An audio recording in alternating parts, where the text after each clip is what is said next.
Flamurtari fitoi bindshëm ndaj Partizanit në ndeshjen e vlefshme për Ligën Unike.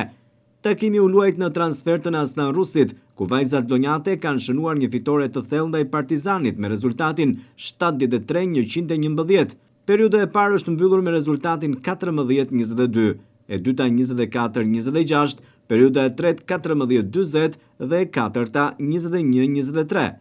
Pas një çereku të parë të balancuar, Flamurtari mori kontrollin e ndeshjes dhe e thelloi përsi në pjesën e dytë, duke dominuar në tranzicione.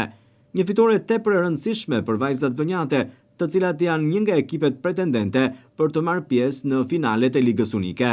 Pas fitores të ndeshjes për Ligën Unike këtë të shtunë në orën 15, ekipi Flamurtarit në basketbol për femra udhëton përsëri drejt Aslan Rusit për të përballur po me Partizanin, por tashmë për kampionatin kombëtar.